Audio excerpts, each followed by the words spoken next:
নয়, আপনারা গাইবেন। আপনাদের এই দায়িত্ব নয় যে আপনারা শুধু শুনতে এসছেন, আপনারা গাইবেন। মহাপ্রভু বললেন হিন্দুদের কোনো স্কুল নাই যেখানে ধর্মীয় শিক্ষা দেওয়া যায়, এটা হচ্ছে স্কুল যেখানে ধর্মীয় শিক্ষা দেওয়া যায়। এখানে এলে আপনারা কিছু শিখে নিয়ে যাবেন। এই জন্য আসুন, তিনি চৈতন্য চরিতামিতে বলেছেন, 10-5 সবে মিলে দাঁড়েতে বসিয়া কীর্তন করহ সবে হাতে তালি দিয়া। আচ্ছা, হাত তালি দিয়ে একবার কীর্তন করা যাবে নাকি বলছেন? যার আছেন তিনি করবেন, আর যার নাই তার করার দরকার নেই। তবে যা গরম পড়েছে, ওপরে ফ্যান চলছে, তাও কিন্তু অনেকে এরকম এরকম করেই যাচ্ছে।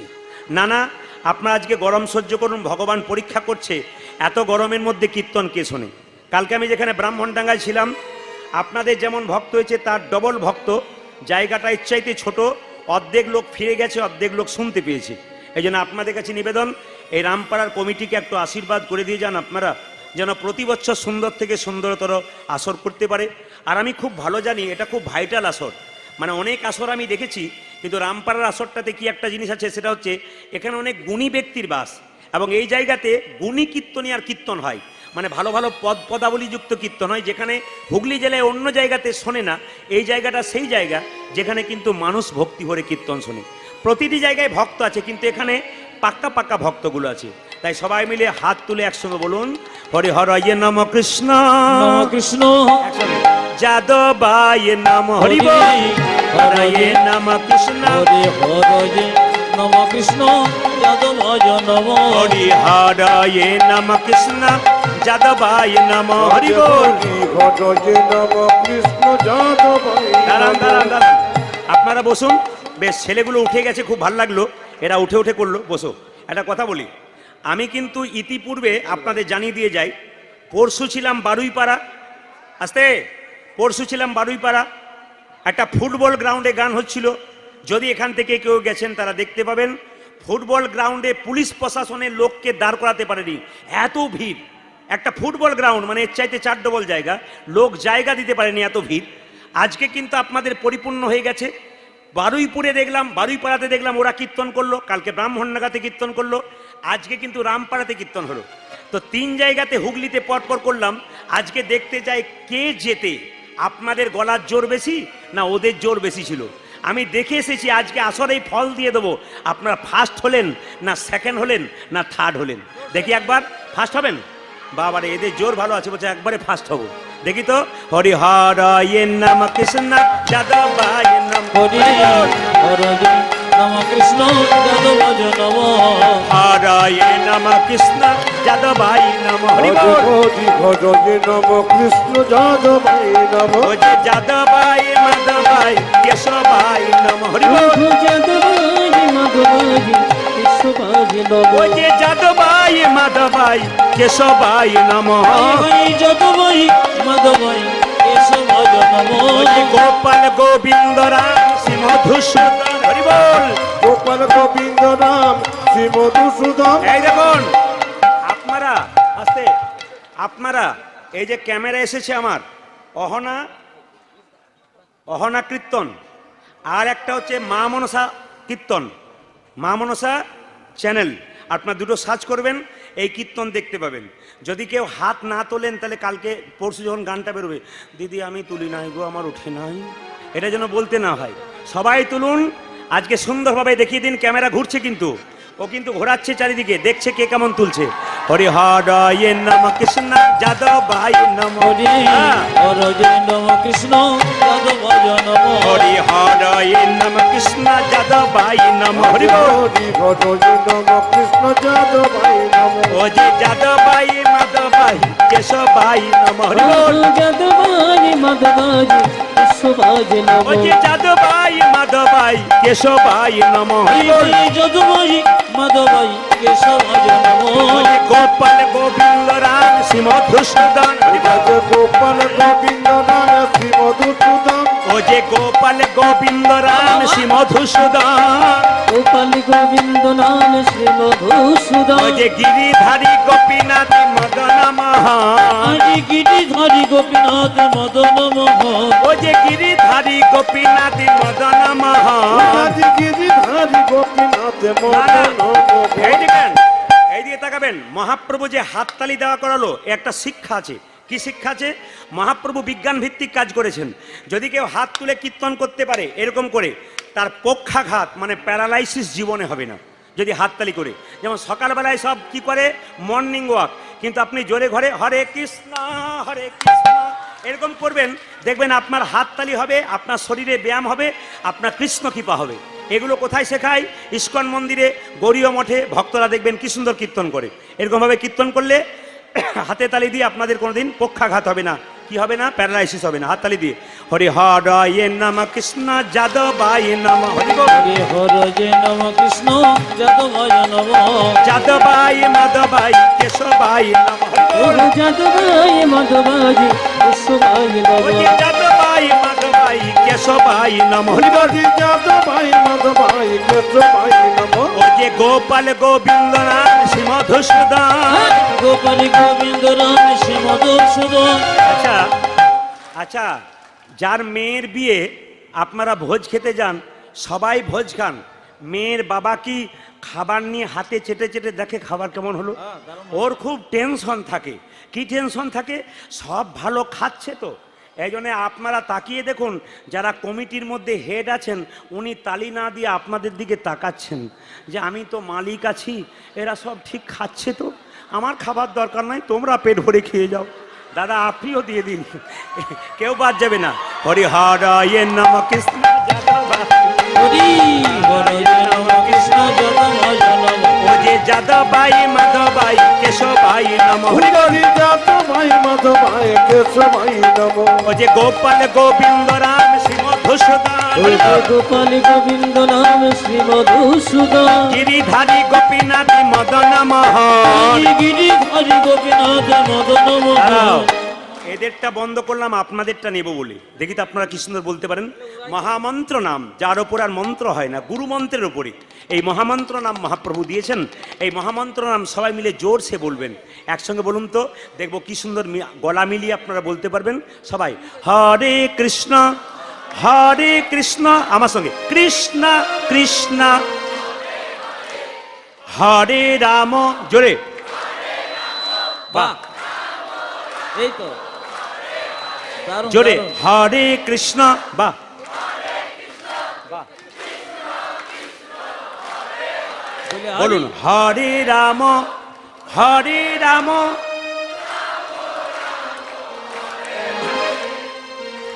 ফার্স্ট, প্রথম, দ্বিতীয় আর তৃতীয় আজকে আমাকে বলতে হবে না। কেন বলতে হবে না? আপনারা যত না বলছেন, এরাই তো সবাইকে হারিয়ে দিয়েছে, এই কয়েকজনই না। তোমরা একবার বন্ধ করো তো, এর একবার দিক যে কি কেমন জোর দিচ্ছে, তোমরা চুপচাপ থাকো। বলুন তো হরে কৃষ্ণ, জোরে, হরে কৃষ্ণ, বা কৃষ্ণ কৃষ্ণ, বা হরে রাম, জোরে,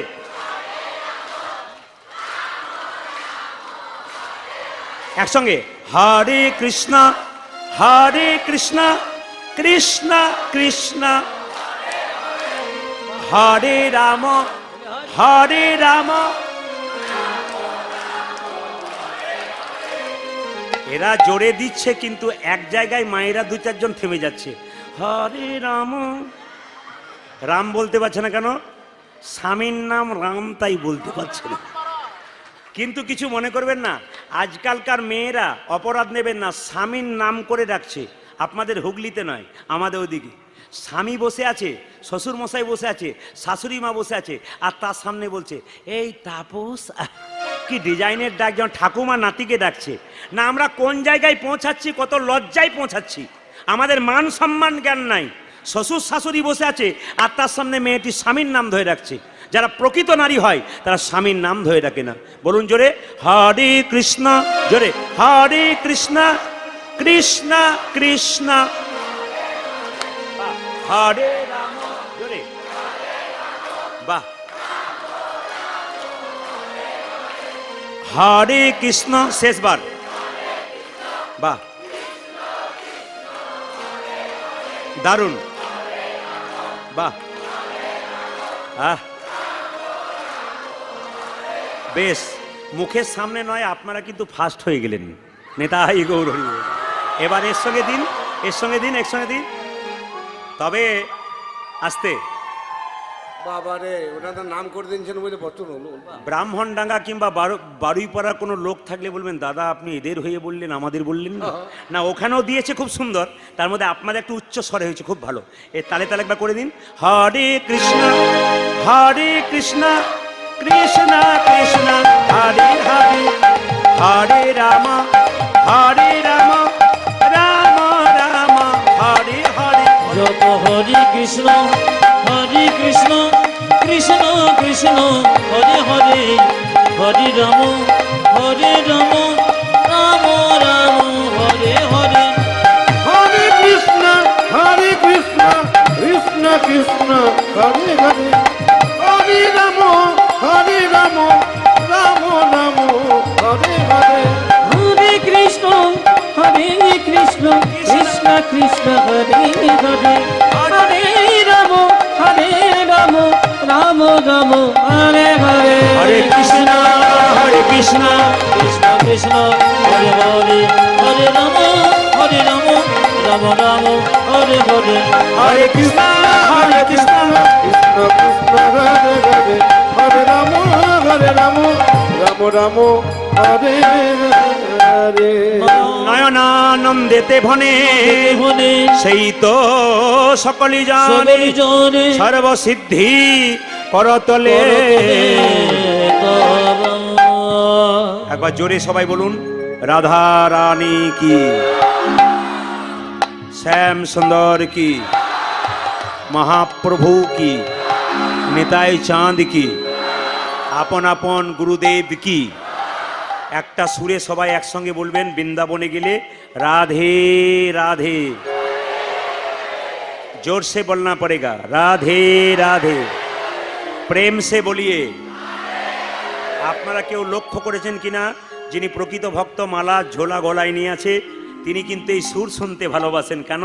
প্রকৃত ভক্ত তো দেখবেন কেউ তুলুক আর না তুলুক উনি কিন্তু তুলে আছে, এবং তোলাটা এমনি নয়, খুব প্রেম সে তোলা, ভক্তির সঙ্গে তোলা। রাধে রাধে, একটু জোরে বলুন, রাধে রাধে। হ্যাঁ, আজকে আমাকে আপনাদের চরণে কোটি কোটি দণ্ডবাদ প্রণাম জানিয়ে রাত্রি করব না, এরপরে আবার রাস আছে, আপনার রাস গান শ্রবণ করবেন। আপনাদের কাছে নিবেদন রইল, যে যেখানে আছেন একজন ব্যক্তি, আপনাদের এখানে গুণীজন আছেন, এখানে যারা কীর্তন করাচ্ছেন তারাও গুণীজন, তারা আমাকে লীলার কথা বলেছে। তবে তার আগে একজন ব্যক্তি আমাকে বলেছে, দাদা আজকে পালা কি করবেন? আমি বললাম কিছু মনে করবেন না, আমি তো পালা জানি না। উনি বললেন আপনি পালা জানেন না? বললাম না। তাহলে কি জানেন? বললাম আমি লীলা জানি। যারা প্রকৃত ভক্ত তারা জিজ্ঞেস করে না কি পালা করবেন, তারা কি জিজ্ঞেস করে, কি লীলা করবেন, কি বিষয় করবেন। এবার মায়েরা মনে রাখবেন, পালা তো নাটকের হয়, যাত্রার হয়, কীর্তনের পালা হয় না। কোনো জায়গাতে পালা যদি কেউ লেখেন ভুল করবেন, বিষয় কি লীলা কি এটা লিখতে হয়, নিয়ম। পালা নয় অমুক জন অমুক পালা করছেন, এ কিন্তু সম্পূর্ণ ভুল। পালা নাটকের, যাত্রার। আর একটা পালা হয় যেটা আপনারা সবাই জানেন, আমাদের জীবনে একটি আশার পালা আর একটি, জোরে বলুন, একটি আশার পালা।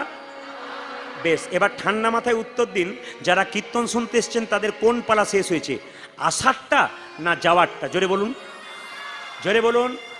আষাঢ়টা। বাকি আছে কোনটা? জোরে বলুন। অনেকে ভয়ে বলছে না, যাবে না বলে। বাকি আছে কোনটা? জোর সে বলবেন, বাকি আছে কোনটা? এতই যদি বুঝছেন যে যাওয়ারটা বাকি আছে, তাহলে সাদা চুলে আবার গোদরেজ মাখছেন কেন? এত যদি বুঝছেন, দেখবেন আপনারা অতীব বাস্তব কথা, মৃতদেহ দরজা দিয়ে নিয়ে যাচ্ছে। বলো হরে, বলো হরে। আপনিও প্রণাম করলেন, আমিও প্রণাম করলাম, আর মনে মনে কি ভাবলাম, ও বোধহয় গেল, আমি বোধহয় যাবো না। দেখে নেবেন একবার পাক্কা কথা, কেউ মারা গেলে প্রণাম করেন, কিন্তু কেউ ভাবেন যে ও গেল আমি যাব।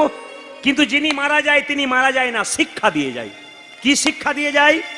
আমি যেমন হেলতে দুলতে চললাম, তোমার আগে আমি সংসার করেছিলাম, আমি যেমন হেলতে দুলতে চললাম, তুমি যতই মায়াই থাকো, গাড়ি বাড়ি করো, আমার মতো হেলতে দুলতে তোমাকেও চলে যেতে হবে। আজকের যে লীলা, আজকের যে লীলা, সেই লীলাটির নাম হচ্ছে, ভক্তের অনুরোধে আপনারা শ্রীখণ্ড, শ্রীপাঠ শ্রীখণ্ডে যাবেন, বর্ধমান জেলা শ্রীপাঠ শ্রীখণ্ড। ওখানে দেখবেন আপনারা নরহরি, মুকুন্দ সরকার, রঘুনন্দন। আসলে মুকুন্দ সরকারের ছেলের নাম কি? রঘুনন্দন। আপনারা যদি কোনোদিন যান শ্রীপাঠ শ্রীখণ্ডে, ওখানে দেখতে পাবেন গোপীনাথের হাতে অর্ধেকটা পাথরের নাড়ু আছে। সবাই দেখতে পাবেন ভগবানের হাতে আসল নাড়ু, কিন্তু ওখানে দেখতে পাবেন অর্ধেকটা পাথরের নাড়ু। আজকে যিনি ভক্ত আছেন বা ভক্তরা আছেন তারা আমাকে অনুরোধ করেছেন এই লীলাটি করার জন্যে। তার আগে আপনাদেরকে বলে দিই, কীর্তনের শেষে আপনারা এই প্রসাদ, মন দিয়ে শুনবেন, কীর্তনের শেষে এই প্রসাদ আপনারা যত্ন করে নিয়ে যাবেন। কমিটির ভাইরা আপনাদের জন্য প্রচুর বাতাসা এনেছে, শেষে হরিল্লুট দিয়ে দেবে। এই বাতাসা নেওয়ার উপকারটা কি? রঘুনন্দন 5 বছর বয়সে ভগবান গোপীনাথকে নাড়ু খাওয়াবে, সেই প্রসাদ আপনারা শেষে বাড়ি নিয়ে যাবেন। কাপড়ের কোণে মায়েরা নিয়ে যাবেন, দাদা ভাইয়েরা পকেটে নিয়ে যাবেন। বৃহস্পতিবার আপনাদের বাড়ির বাচ্চা যদি খুব চঞ্চল হয়, রঘুনন্দন লীলা যদি আপনারা পড়াশুনো করেন তাহলে জানতে পাবেন যে রঘুনন্দন যে নাড়ুটা খাইয়েছে ওটা বৃহস্পতিবার দিন খাইয়েছে, আর রঘুনন্দনের যে জন্ম হয়েছে তাও কিন্তু বৃহস্পতিবার দিন হয়েছে। এই জন্য মায়েরা, আপনার বাড়ির বাচ্চা যদি খুব চঞ্চল হয়, পড়াশোনাতে মতি থাকে না, খুব অস্থির হয়, বলে না আমার বাচ্চা খুব চঞ্চল, পড়ে না, শুধু খেলে বেড়ায়, এখানে রঘুনন্দন লীলা পড়লে বুঝতে পারবেন এই প্রসাদটা মায়েরা ভক্তি ভরে কাপড়ে কোণে নিয়ে যাবেন। বৃহস্পতিবার আপনাদের বাড়ির বাচ্চা যে খুব চঞ্চল তাকে সকালবেলায় স্নান করাবেন, তুলসী মন্দিরে বসাবেন, স্নান করিয়ে ভালো কাপড় পরিয়ে বসাবেন।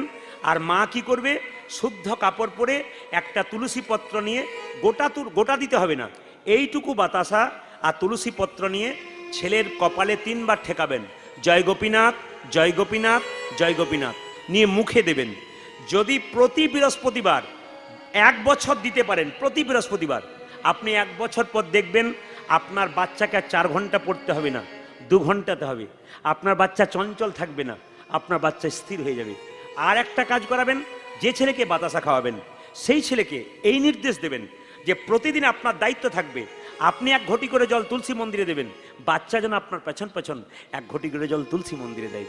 দেখুন বাচ্চা কৃষ্ণ ভক্ত হয় কিনা। 1 নম্বর উপকার। 2 নম্বর উপকার জেনে নিন। 2 নম্বর উপকার কি? বাড়িতে অশান্তি আছে অনেকেরই, শান্তি কম আছে। আপনারা এক কাজ করুন, তুলসী গাছের নিচে এই বাতাসাটা গুঁড়ি করে ভেঙে দিন, ভেঙে দিয়ে আপনি প্রতিদিন তুলসী গাছে জল দিন, পরিক্রমা করুন, বাড়ির সবাই দেখবেন শান্তি আপনাদের ফিরে আসবে। রঘুনন্দন লীলা পড়ুন, আপনারা জানতে পারবেন। তৃতীয়, একটা বাড়িতে একজন অসুস্থ ব্যক্তি অনেক দিন ধরে কষ্ট পাচ্ছে, রোগ ভালো হচ্ছে না, আপনি এই প্রসাদ জয় গোপীনাথ বলে তার মুখে দেবেন, দেখবেন অনেকটা কষ্ট দূর হয়ে যাবে। এখন প্রশ্ন হবে, আপনারা বলতে পারেন প্রদীপবাবু একটি মাত্র বাতাসা সারা বছর হবে কি করে? আমি আপনাদের বুদ্ধি দিয়ে দিই কিভাবে হবে। আপনি বাড়িতে হরিলুট দিয়ে দেবেন। কি বার? বৃহস্পতিবার। 1 কেজি বাতাসা হরিলুট দেবেন। এই বাতাসাটা নিয়ে গিয়ে ওই হরিলুটের বাতাসার সঙ্গে মিশিয়ে দেবেন, ভালো করে শুনবেন, মিশিয়ে দেবেন, নিয়ে প্রতি বৃহস্পতিবার বাচ্চাকে খাওয়াবেন। যদি কেউ না পান তাহলে হরিলুটের বাতাসা যদি দেন ওটাই কিন্তু কাজে লেগে যাবে। তবে আশা করি আজকে সবাই পাবেন, আপনাদের জন্য প্রচুর বাতাসার ব্যবস্থা করেছে, আপনারা সবাই প্রসাদ পেয়ে বাড়ি যাবেন। হাতে করে নেবেন, পকেটে নেবেন, দাদা ভাইরা কাপড়ে করে নেবেন, মঙ্গল আছে কিন্তু। এই রঘুনন্দন লীলাটি শুরু করবার আগে বলবো, শ্রীখণ্ডের 2 ভাই, বড় ভাইয়ের নাম মুকুন্দ সরকার আর ছোট ভাইয়ের নাম নরহরি সরকার। আমি জিজ্ঞেস করব কিন্তু, বড় ভাইয়ের নাম কি বললাম মা? মুকুন্দ সরকার। আর ছোট ভাইয়ের নাম কি? নরহরি সরকার। এই দুজনে কি করত? মুকুন্দ সরকার কবিরাজি চিকিৎসা করত, আর নরহরি সরকার তার সঙ্গে সাহায্য করতো, যাকে কম্পাউন্ডার বলে। তো 2 ভাই মিলে চিকিৎসা করতো, খুব একটা নাম ডাক ছিল না। একদিন ছোট ভাই বলল, দাদা, বলে কি, একবার শিবাসঙ্গনে মহাপ্রভুকে দেখতে গেলে হয় না? তখন বড় ভাই বলছে, ভাই তুই তো যাব বলছিস, কিন্তু এতটা পথ যাবি কি করে? এখন তো 10 মিনিটের পথ হাঁটতে গেলে আপনাদের অটো ধরতে হয়, সাইকেল মোটরসাইকেলে যান, আর তখন কিলোমিটারের পর কিলোমিটার রাস্তা ভক্তরা হাঁটতে হাঁটতে চলে গেছে। তো মুকুন্দ সরকার বলছে, কিভাবে যাবি? ছোট ভাই বলছে, দাদা সাধুগুরু বৈষ্ণবের মুখে শুনেছি, যদি অনেক রাস্তা কেউ যায় আর করতালি দিয়ে কীর্তন করতে করতে চলে যায় তবে তার রাস্তা খাটো হয়ে যায়। ছোট ভাইয়ের কথায় মুকুন্দ সরকার বড় ভাই কি করলো মা? আগে আগে যাচ্ছে শ্রীবাস অঙ্গনে মহাপ্রভুকে দেখবার জন্যে, আশীর্বাদ পাবার জন্যে, আর তার পেছন পেছন ছোট ভাই যাচ্ছে। কিভাবে যাচ্ছে আপনারা সবাই চলুন, গাইতে গাইতে যাচ্ছে। কৃষ্ণ কেশব কৃষ্ণ কেশব কৃষ্ণ কেশব তাহি নাম, রাম রাঘব রাম রাঘব রাম রাঘব রক্ষ মাম। হরে কৃষ্ণ কৃষ্ণ কৃষ্ণ হরে হরে, হরে রাম রাম রাম হরে হরে। কৃষ্ণ केशव कृष्ण केशव कृष्ण केशव ताय नाम राम राघव राम राघव राम राघव रक्ष हरे कृष्ण कृष्ण कृष्ण সবাই তালি দিয়ে। हरे राम राम राम हरे আচ্ছা हरे। আপনারা বলুন, বড় ভাইয়ের নাম কি সরকার বললাম? মুকুন্দ সরকার। ছোট ভাইয়ের নাম কি বললাম? নরহরি সরকার। আগে আগে যাচ্ছে কে? বড় ভাই। আর পেছনে যাচ্ছে কে? নরহরি। কিভাবে যাচ্ছে? কৃষ্ণ কেশব কৃষ্ণ কেশব কৃষ্ণ কেশব তাই নাম রাম রাঘব রাম রাঘব রাম রাঘব রক্ষমা। হরি বল। কৃষ্ণ হরে কৃষ্ণ কৃষ্ণ কৃষ্ণ হরে হরে হরে রাম রাম হরে হরে কৃষ্ণ কেশব কৃষ্ণ কেশব কৃষ্ণ কেশব তাহি নাম রাম রাঘব রাম রাঘব রাম রাঘব রক্ষমা। বলো ধ্বনি। হরে কৃষ্ণ কৃষ্ণ কৃষ্ণ কৃষ্ণ হরে হরে হরে রাম রাম হরে হরে কৃষ্ণ কেশব কৃষ্ণ কেশব কৃষ্ণ কেশব তাই নাম রাম রাঘব রাম রাঘব রাম রাঘব রক্ষমা। কৃষ্ণ হে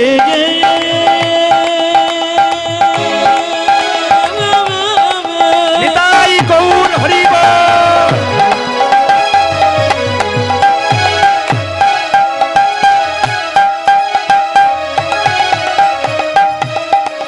কৃষ্ণ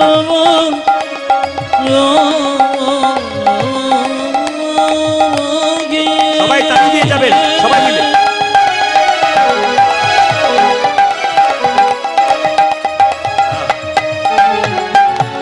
তুমি দেখা আহা। হরে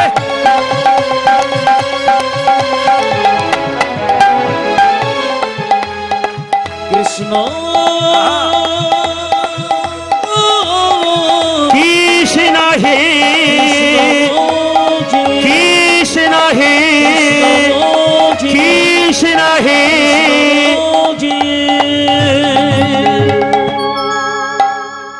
একবার জোরে বলুন, রাধা রানী কি।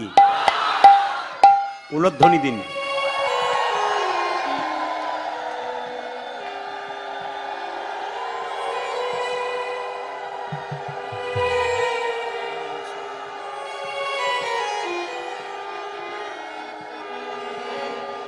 বেশ, একবারে শব্দ না করি, আস্তে।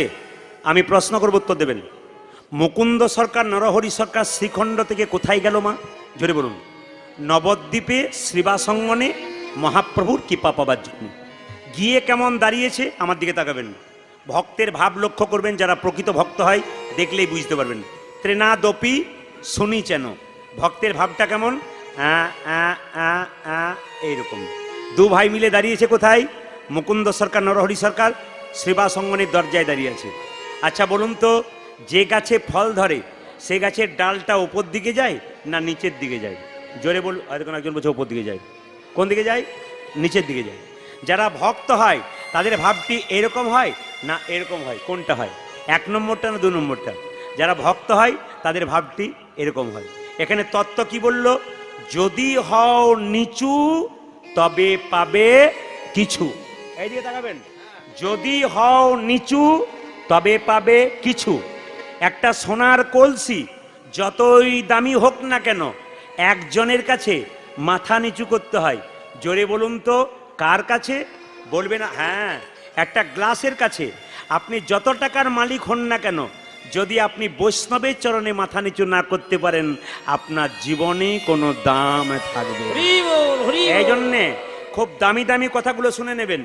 যদি হও নিচু তবে পাবে কিছু।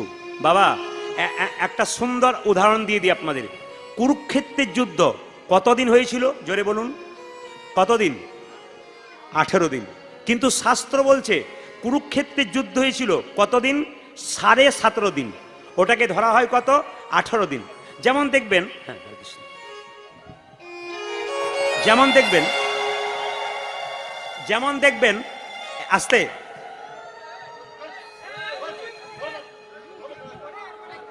লুঙ্গি পরে উঠবেন না বাবা। হ্যাঁ, আপনি দূর থেকে দিয়ে দিন। আসলে লুঙ্গি পরে উঠতে নেই। হ্যাঁ বেশ, ঠিক আছে ঠিক আছে। উনি বুঝতে পারেননি, অসুবিধা নেই। ভক্তি ভরে এলে অসুবিধা নেই, আসুন। আচ্ছা ঠিক আছে, ওনার তো ভক্তিটাকে গ্রহণ করুন আপনারা। ভক্তিকে গ্রহণ করুন। আস্তে, কেউ টাকা দিতে এখন আসবেন না, সরে আপনাদের কাছে নিবেদন রইল। আচ্ছা, এদিকে এদিকে মায়েরা মন দিয়ে শুনবেন তো। কুরুক্ষেত্রের যুদ্ধ কতদিন হলো? 18 দিন। 17.5টাকে 18 ধরা হয় কেন? যেমন আপনার বাড়িতে স্বামী স্ত্রী একটি ছোট বাচ্চা, কয়জন বলেন? আমার 2.5 জনের সংসার, কিন্তু সত্যি কি 2.5 জন না, ওটাকে 3 জন ধরা হয়। ওই জন্য 17.5টাকে কি দেওয়া হয়? 18 ধরা হয়। বলুন, কুরুক্ষেত্রের যুদ্ধে কে জিতেছিল? পঞ্চপাণ্ডব না 100 ভাই? জোরে বলুন, কে জিতেছিল? পঞ্চপাণ্ডব। কেন? যে পক্ষে কৃষ্ণ রয় সে পক্ষ কি কখনো পরাজিত হয়?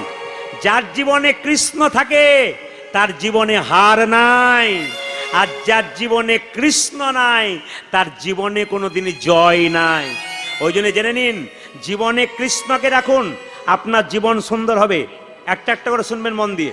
তো কুরুক্ষেত্রের যুদ্ধ যখন, আস্তে ধীরে, কুরুক্ষেত্রের যুদ্ধ যখন শেষ হয়ে গেল তখন প্রশ্ন করছে নারদ মুনি কৃষ্ণকে, তুমি পঞ্চপাণ্ডবের পক্ষে যোগ দিলে, 100 ভাইয়ের পক্ষে যোগ দিলে না কেন?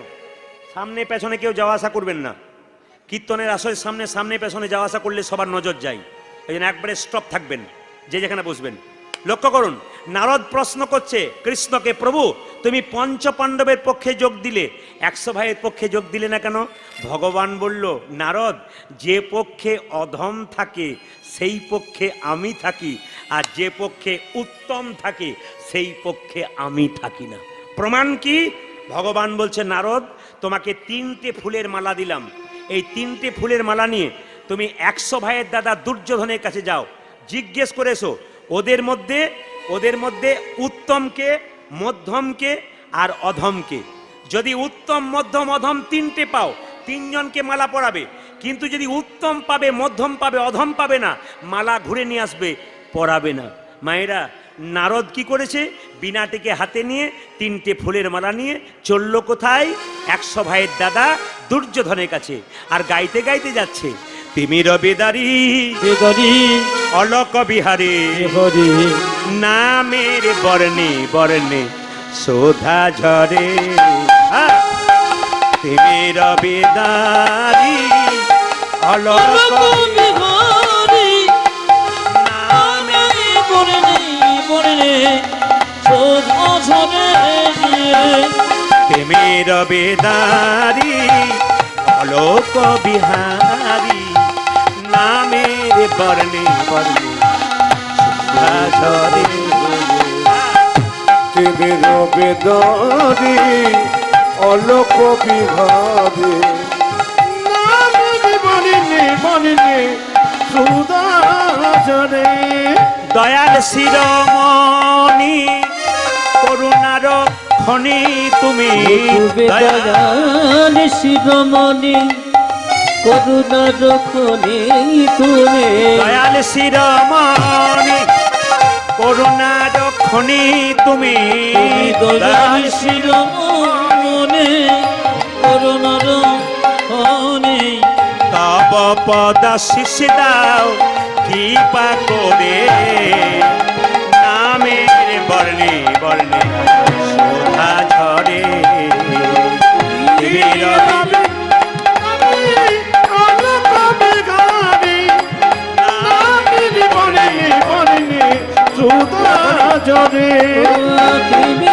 বিহারি অলোক বিহারি নামের বর্ণে বর্ণে শোভা ঝরে। নারায়ণ নারায়ণ নারায়ণ নারায়ণ। নারায়ণ। 100 ভাইয়ের দাদা দুর্যোধন, এ নারদ, এ তোমার হাতে 3টে ফুলের মালা কেন? আমি এসছি তোমাদের মধ্যে যে উত্তম তার গলে একটা মালা পরাবো, যে মধ্যম তার গলে একটা মালা পরাবো, যে অধম তার গলে একটা মালা পরাবো। সঙ্গে সঙ্গে দুর্যোধন বলল, আমাদের মধ্যে উত্তম হলাম আমি, 100 ভাইয়ের দাদা দুর্যোধন, আমি হলাম উত্তম। মালা যদি পরাবে আমার গলায় পরাও। নারদ প্রশ্ন করলো, মধ্যমকে কেন? আমার মেজ ভাই দুঃশাসন। অধমকে? এখানে অধম বলে কেউ নাই, উত্তম মধ্যম আছে। হঠাৎ করে একটা লোক, মেথর লোকের পায়খানা পরিষ্কার করে ও রাস্তা দিয়ে পেরিয়ে যাচ্ছে, আর সঙ্গে সঙ্গে চিৎকার করে বলছে, এই দেখো অধম হলো ওই লোকটা।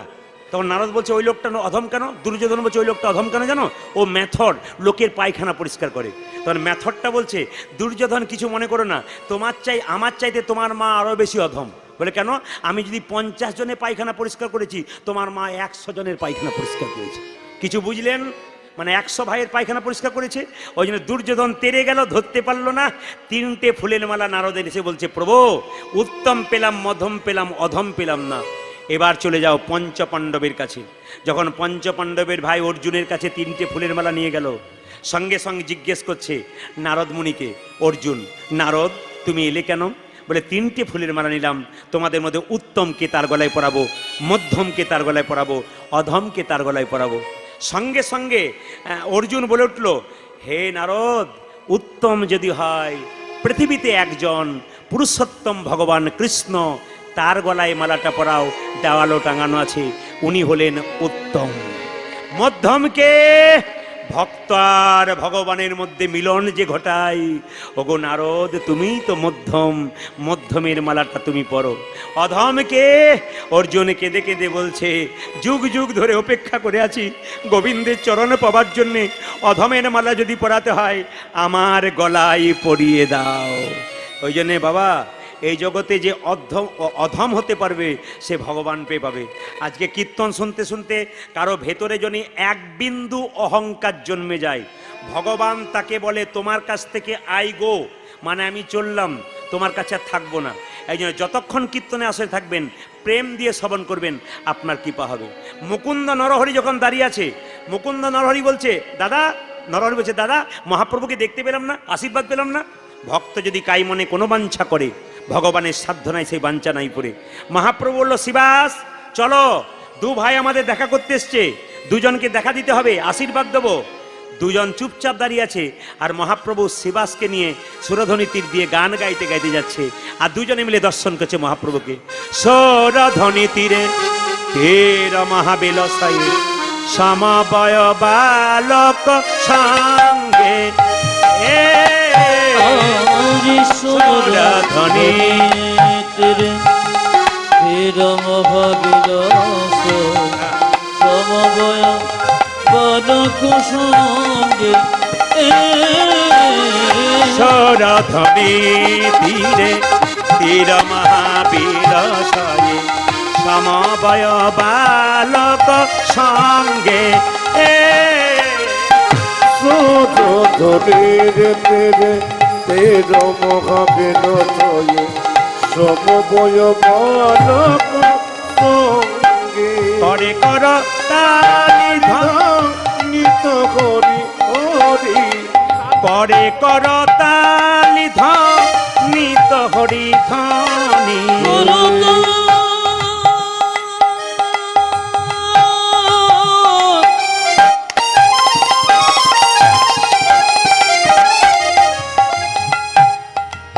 করে করো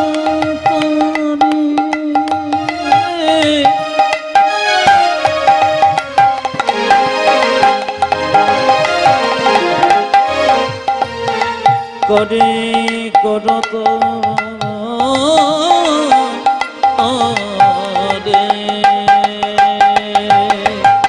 করে কর তালি নিত হরি ধ্বনি।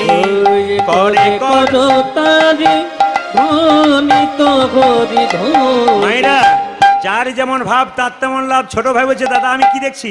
ওই তোই আমার গোরা নাচে, ওই তো আমারই গোরা নাচে, ওই তোই আমার গোরা নাচে, ওই তো আমারই গোরা নাচে। আমি দণ্ড বাহু তুলে, ওই তোই আমার গোরা নাচে। দেখে আমি দণ্ড বাহু তুলে, ওই তুই আমার গোরা নাচে। আমি দণ্ড বাহু তুলে, ওই তোই আমার গোরা নাচে।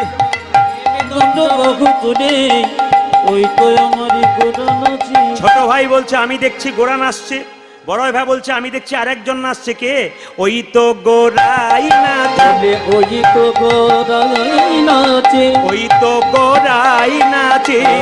ওই তো গোরাই নাচে। অন্তরে যার শ্যাম নাচে, বাইরে ও গোরাই নাচে।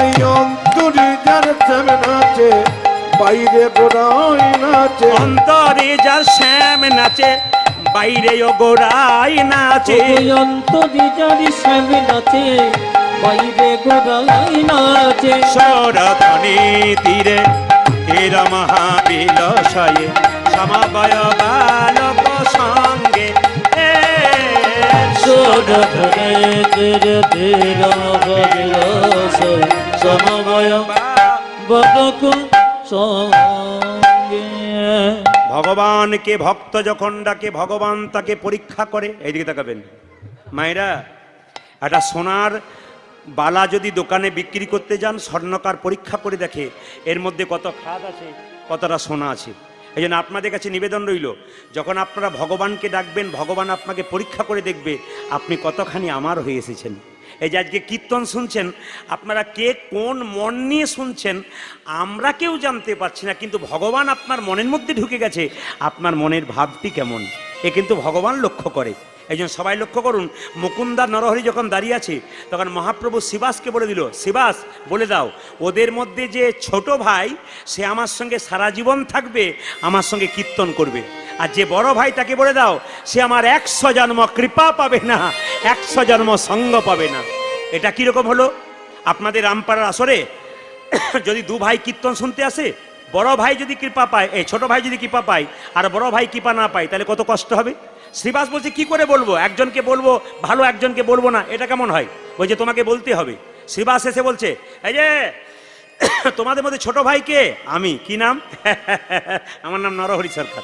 তোমার জন্য প্রভু বলেছে তুমি সারা জীবন প্রভুর সঙ্গে থাকবে, কীর্তন করবে। বড় ভাই বলছে আমার জন্য কি বলেছে? তোমার জন্য প্রভু বলেছে তুমি 100 জন্ম কৃপা পাবে না, তুমি 100 জন্ম সঙ্গ পাবে না, সঙ্গ পাবে না। এটাই জানার বিষয়। যেই না বড় ভাইকে বলেছে 100 জন্ম কৃপা পাবে না, কৃপা পাবে না, 100 জন্ম সঙ্গ পাবে না, সঙ্গ পাবে না। বড় ভাই নাচতে শুরু করেছে, জয় গৌরে জয় গৌরে জয় গৌরে। শ্রীবাস বলছে মুকুন্দ তোমাকে প্রভু বলল 100 জন্ম কৃপা পাবে না, তুমি নাচতে শুরু করেছো। আমাকে যদি বলতো আমি তো বিষ খেয়ে আত্মহত্যা করে দিতাম। এ কথা শুনে মুকুন্দ বলছে শোনো শোনো শ্রীবাস, প্রভু যদি বলতো কোন জন্মে সঙ্গ পাবো না, কোন জন্মে সঙ্গ পাবো না, তাহলে না হয় আমি বিষ খেয়ে আত্মহত্যা করে দিতাম। আত্মহত্যা করে দিতাম। প্রভু বলেছে 100 জন্ম সঙ্গ পাবো না, সঙ্গ পাবো না। 100 জন্ম না হয় গৌরে গৌরে বলে কেঁদে বেড়াবো, গবুরে গবুরে বলে কেঁদে বেড়াবো। যখনই 100 জন্ম পেরিয়ে যাবে, 100 জন্ম পেরিয়ে যাবে, 101 জন্মে প্রভুর সঙ্গ পাবো, 101 জন্মে প্রভুর সঙ্গ পাবো, 1 জন্মে প্রভুর সঙ্গ পাবো, 101 জন্মে প্রভু সঙ্গ পাবো। আমি 100 জন্ম কেঁদে বেড়াবো, 1 জন্মে প্রভু সঙ্গ পাবো, আমি 100 জন্ম কেঁদে বেড়াবো, 101 জন্মে প্রভুর সঙ্গ নিতাই গৌর হরি বল। জন্ম কেঁদে বেড়াবো, জন্ম কেঁদে বেড়াবো, 100 জন্ম কেঁদে বেড়াবো, 101 জন্মে প্রভু সঙ্গ পাবো, 101 জন্মে প্রভুর সঙ্গ পাবো। বাবা 3 ঘন্টার কীর্তন শুনতে এসে কোমরের ব্যথা হয়, হাঁটুর ব্যথা হয়, মনের চঞ্চলতা হয়, বাড়ির কথা ভাবেন, সংসারের কথা ভাবেন। আর মুকুন্দ সরকার কি সুন্দর বলছে দেখুন, 100 জন্ম গৌর বলে কাঁদবো, 101 জন্মে তো কৃপা পাবো। এর থেকে কি শিখলেন আপনারা? ধৈর্য যার কৃষ্ণ তার। আর এ জীবনে ধৈর্য যার নাই, জীবনে কৃষ্ণ নাই। সবাই শুনে নিন, জীবনে যদি সফলতা অর্জন করতে চান তবে প্রথম উপায় কি? ধৈর্য। সত্য যুগের মানুষ ভগবানকে পাবার জন্য ধ্যান করেছিল, আমাদের সে ক্ষমতা নাই। ত্রেতা যুগের মানুষ ভগবানকে পাবার জন্যে যজ্ঞ করেছিল, আমাদের সে ক্ষমতা নাই।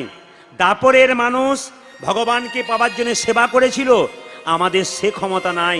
মহাপ্রভু সরল পথ দেখালেন, কি সব ধর্ম ত্যাগ করে একটি ধর্ম করো, শুধু হরিনাম করলে হয়ে যাবে। আমাদের ধৈর্য কম, তাই মহাপ্রভু খুব দামি কথা বলে গেলেন এই কলিযুগের মানুষের জন্য। একটু জেনে নেবেন মায়েরা, ধৈর্য ধরে কেউ যদি অল্পতে ভেঙে না যায় তবে তার লাভ আছে। বলে কিরকম লাভ আছে? প্রত্যেকটা মানুষের জীবনে ধৈর্য থাকা দরকার। কিছু কি বলছেন? প্রত্যেকটা মানুষের জীবনে ধৈর্য থাকা দরকার। প্রমাণ দিয়ে দেবো আমি। একটা ট্রাক দেখেছেন তো মায়েরা? ট্রাক দেখেছেন? দুটো চাকা হয়, ট্রাকে দুটো চাকা হয় না? ও আচ্ছা, একটা ট্রাক যাচ্ছে আস্তে, সেই ট্রাকে লরি যাচ্ছে, তাতে টাইলস জানেন তো? টাইলস মানে টালি যেগুলো ঘরে দেওয়া যায়, পা দিয়ে যান। এক গাড়ির টাইলস যাচ্ছে, তার সঙ্গে একটা শিবের মূর্তি যাচ্ছে। তার টাইলসগুলো, টালিগুলো যে পাথর দিয়ে তৈরি হয়েছে, শিব ঠাকুরটাও সেই পাথর দিয়ে তৈরি হয়েছে। তো এক লরি টালির মধ্যে একটা শিব ঠাকুর ওই পাথরেই তৈরি হয়েছে। টালিগুলো বলছে, তোমার ভাগ্য বড় ভালো ভাই, একই পাথর থেকে আমরা হলাম টালি, আমাদেরকে লোকে পা দিয়ে চলে যাবে, আর তুমি হয়ে গেলে একটা পাথরের শিব, তোমাকে লোকে প্রণাম করবে। তোমার কি ভাগ্য ভালো, আমরা টালি হলাম, তুমি হয়ে গেলে শিব, তুমি শিবলিঙ্গ হয়ে গেলে, লোকে তোমাকে কত পুজো করবে। তখন শিবলিঙ্গটা বলছে, ভাই যেদিন ভূমিকম্প হলো সেদিন তোমরা সহজেই ভেঙে গেলে, আর আমি কিন্তু ভাঙি নাই, কষ্ট করে মাথা উঁচু করে দাঁড়িয়েছিলাম বলে আমি হলাম শিব, আর তোমরা পদদলিত হয়ে মানুষের পায়ের তলে থাকলে। এর থেকে কি শিক্ষা পেলেন? যদি অল্পতে কেউ সংসারে বিপদে ভেঙে পড়ে, সবে সে টালি হয়ে যাবে, লোকে তার ওপর পা দিয়ে চলবে। কিন্তু শিবমূর্তির মতো ধৈর্য ধরে থাকতে পারেন, শিবমূর্তি যেমন সকলের পূজ্য হবে, জগতে তোমারও সম্মান দিনের পর দিন। নিতাই গৌর হরি। প্রত্যেকটি জিনিসের মধ্যে একটা করে শিক্ষা আছে। জীবনে ধৈর্য যার আছে তার লাভ আছে, আর ধৈর্য যার নাই তার জীবনে কোনো লাভ নাই। এদিকে তাকান, এই যদি আমরা মহাভারতের দিকে যাই তাহলে দেখতে পাবো কি, তাকান, পঞ্চপাণ্ডবের দাদা যুধিষ্ঠির খুব স্থির ব্যক্তি ছিলেন, উনি ভগবান পেয়ে গেলেন। আর শত ভাইয়ের দাদা দুর্যোধন চঞ্চল ছিলেন, উনি ভগবান হারালেন। ও মায়েরা, যে মেয়েরা সংসারে খুব চঞ্চল, ওরা তরকারিতে দুবার নুন দেয় আর ঘরের লোকের কাছে গাল খায় না? এই জন্য দেখবেন যে মেয়ে খুব চঞ্চল, ও সংসারে উন্নতি নাই। আপনারা হরিবাসরে দেখবেন কোনো পুরুষ আছে, দেখবেন 5 মিনিট বসবে, এখানে ওখানে দৌড়ে বেড়াবে, ওর ইতিহাস ঘেঁটে দেখবেন সংসারে ওর জীবনে কোনোদিন উন্নতি নাই। কেন? ওর ধৈর্য নাই। এই সংসারে যার ধৈর্য আছে তার গোবিন্দের কৃপা আছে। মুকুন্দ সরকার যখন চোখের জলে ভাসছে, ভগবান আমার ভাইকে কৃপা করলো, আমাকে করলো না। ভগবান তখন মহাপ্রভু এসে মুকুন্দকে বলল, মুকুন্দ তুমি কাঁদছো? হ্যাঁ প্রভু। কেন? আমার ভাইকে তুমি সঙ্গে রাখলে, আমাকে তুমি কেন ছেড়ে দিলে? মহাপ্রভু সুন্দর করে বলল মুকুন্দকে, মুকুন্দ এ শিক্ষাগুলো নেবেন। সংসারে যারা বড় ভাই হয়, যারা বড় বউ হয়, তাদের দায়িত্ব সবচাইতে বেশি থাকে। মুকুন্দ বলল, প্রভু কেমন করে? বলছে, একটা বনের মধ্যে বড় বড় গাছ যেমন ছোট ছোট গাছগুলোকে ঝঞ্ঝা থেকে রক্ষা করে, একটা সংসারের বড় ভাই সংসারের সব দায়িত্ব মাথায় বোঝা নিয়ে নেয়। তোমরা 2 ভাই মিলে কীর্তন করতে চলে এলে বাড়ির সবাই না খেয়ে মরবে, তাই তোমাকে পাঠিয়ে দিলাম শ্রীখণ্ডে, আর আমি তোমার ভাইকে সঙ্গে রাখলাম। তবে মুকুন্দ তুমি কেঁদো না, তোমাকে যেমন বললাম 100 জন্ম কৃপা করবো না, তুমি 100 জন্ম গৌর বলে কাঁদবো বলেছো। ওগো, যার ধৈর্য আছে তার উপর যে আমার আশীর্বাদ আছে। ওগো মুকুন্দ, তুমি বাড়ি ফিরে যাও, গরিবের চিকিৎসা করো, জীবের দ্বারে হরিনাম বিলো, আর ছোট্ট গোপীনাথের মন্দির তৈরি করো। তোমার মাথায় হাত দিয়ে আশীর্বাদ দিলাম, তোমার চিকিৎসাতে নাম ছিল না, আজ থেকে বাড়ি গিয়ে তুমি যাকেই চিকিৎসা করবে তারই রোগ ভালো হয়ে যাবে। তার মানে মহাপ্রভুর আশীর্বাদ যদি কারো উপরে থাকে মা, তবে কিন্তু কৃপা তার হয়ে যায়। মুকুন্দ সরকার চোখের জল ফেলতে ফেলতে মহাপ্রভুর চরণে যখন প্রণাম করছে, তখন মুকুন্দকে মহাপ্রভু হাত বুলিয়ে বলছে, ফিরে যাও, ফিরে যাও শিখণ্ডে, ফিরে যাও, ফিরে যাও, ফিরে যাও, সেখানে ফিরে যাও ফিরে যাও ফিরে যাও শিখণ্ডে ফিরে যাও ফিরে ফিরে যাও ফিরে যাও যাও শিখণ্ডে ফিরে যাও দারে দারে গিয়া চরণে ধরিয়া তবে কি যাও চরণে ধরি যাও দারে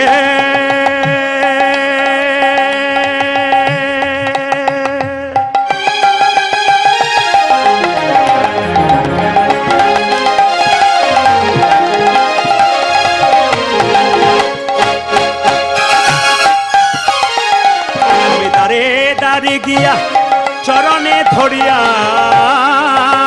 তুমি দারে তবে কি যাও চরণে ধরি যাও হরির নাম বিলাও দারে দারে গিয়া চরণে ধরিয়া হরি নাম ফিরে যাও ফিরে যাও শিখণ্ডে ফিরে যাও ফিরে যাও ফিরে যাও ফিরে যাও ফিরে যাও ফিরে যাও শিখণ্ডে ফিরে যাও ফিরে যাও ফিরে যাও শিখণ্ডে ফিরে যাও এই যে মহাপ্রভুর আজ্ঞা পাইয়া মুকুন্দ চলিলা মুকুন্দ চলিলা মহাপ্রভু মুকুন্দ মুকুন্দ চলে মহাপ্রভুর আজ্ঞা পাইয়া মুকুন্দ চলিলা মুকুন্দ চলিলা মহাপ্রভুর আজ্ঞা পাইয়া মুকুন্দ চলে না মুকুন্দ চলে আর শিখণ্ড গ্রামেতে শিখণ্ড গ্রামেতে শিখণ্ড গ্রামেতে আসি শিখণ্ড গ্রামেতে আছি উপনীত হইলা উপনীত হইলা শ্রীখণ্ড গ্রামেতে যাচ্ছি উপনীত হয়ে না উপনীত হয়ে না বল বল হরি বল বল বল হরি বল বল বল হরি বল বল বল গোপীনাথ জিউ কি মুকুন্দ সখা জুড়ে গেলেন গোপীনাথ জিউ কি গোপীনাথ জিউ কি গোপীনাথ জিউ কি তাহলে মহাপ্রভু তাকে শিক্ষা দিলেন বাড়িতে গিয়ে গোপীনাথের মন্দির তৈরি করো জীবের দ্বারে হরিনাম করো আর তুমি গরিবের চিকিৎসা করো এবার একটু মন দিয়ে শুনে নেবেন